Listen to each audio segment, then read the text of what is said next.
Y'all, it's very rare I ever come to y'all with anything, even asking for anything, but today I asked for one thing, and one thing only from y'all, for y'all to watch the entire video. Also, I do ask, is George Joestar good? If you don't know what I'm talking about, George Joestar, also spelled out as Jorge Joestar, was a light novel made to follow the life of George Joestar II, who is Joseph Joestar's father in our universe. But in this version, we're following two different universes. But even before I even get into anything about the novel, I will say the cool thing that the writer did make it was that all the odd chapters follow one George Joestar, all the other chapters follow Joji Joestar.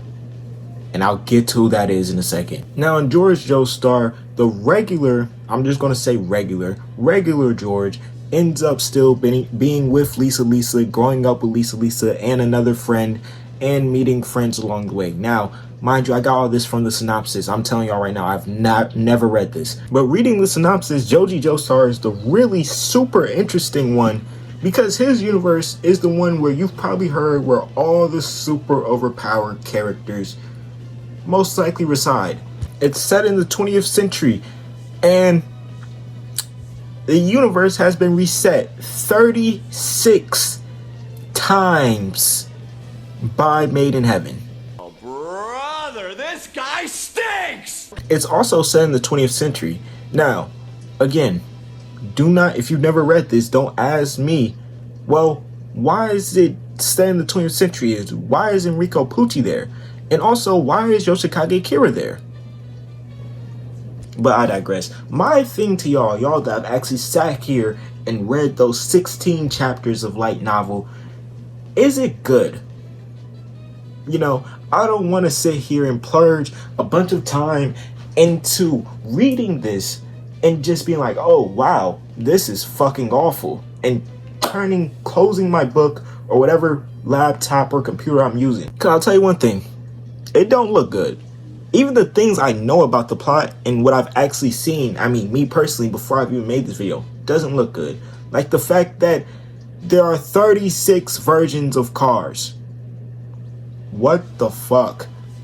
Of course, there's dimension hopping characters, because what fanfic would not be complete without that? And how can I ever forget the super duper overly busted stands like King Crimson Requiem. My bad, not Requiem. Ultimate, which is 200 times more busted. Because, for example, I'll give you an example. What does King Crimson do in Ultimate? Infinite time erasure. It's also stated to be as fast and strong as Star Platinum.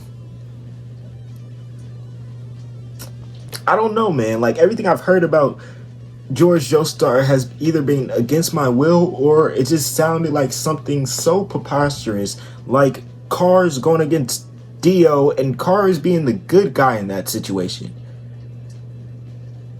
What? And in all honesty, from the things that I've heard previously, because I've heard a lot, and I never realized it all came from literally one spin-off. Like, I literally just made a video that got a good amount of views that was talking about this strongest JoJo characters, and it had a bunch of spin-off characters. I was like, who are they? That was the part of the reason why I thought maybe I should read this. But then every time I think about reading it, I remember you have these benevolent characters. You have characters who quite literally have the power of God. What would be defined as the power of God? And I'm supposed to read this. And this isn't the same as part 7, before y'all come in my comments like, oh, but Jesus was in part 7. I know he was. I know he was. This is not the same. The power beyond is literally described as the power of God. And you literally have attack manipulation, plot armor. You cannot be touched. You can't be harmed like that. Come on, bro. You got that. You got cars, novel cars. Because again, I've heard about novel cars, and I've actually done a good amount of research into novel cars. especially novel cards in specific, that man took all these different crazy fucking stands. Also, going back to novel cards, I cannot let him slide. I barely said anything about him. I just want to bring this up and I'm gonna leave it.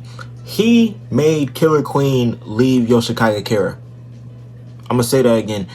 Novel cards had so much pure aura and influence that he made Killer Queen leave Hokagekhi and become a stand for him.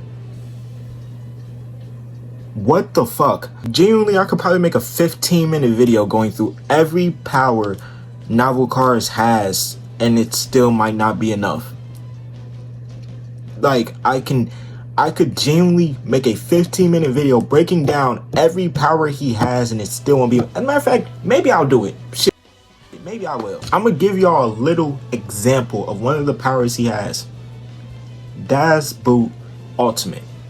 Narancha's stand. It's the ultimate version of that, right? So not only is it normal size, right? It can phase through you partially like Diver Down. It also uses sonar and is used to differentiate stand users and regular people. Like, I feel like it could be good. Everyone I've heard that's ever reviewed it, they're all like, it's either bad, mid, or it's just not worth reading it. But like, I want to give it a fair chance, but I also don't want to read it, be disappointed, then come on here making a 20-minute video of me just yelling at my screen like, why the fuck was this even made? I don't know, y'all gotta let me know. But if y'all enjoyed the video, make sure you like, comment, and subscribe. We're on the road to 5K, so anything helps. And until next time, peace.